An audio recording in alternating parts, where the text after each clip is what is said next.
أعوذ بالله من الشيطان الرجيم. بسم الله الرحمن الرحيم.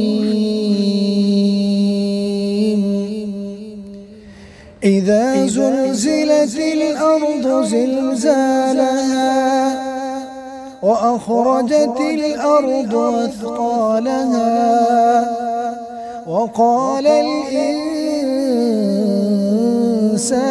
ما لها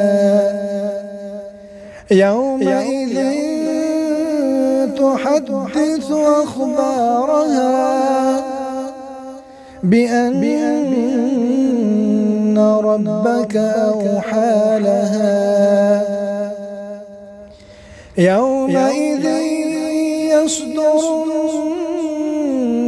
الناس أشتاتا ليروا أعمالهم فمن يعمل مثقال ذرة خيرا يره ومن يعمل مثقال ذرة شرا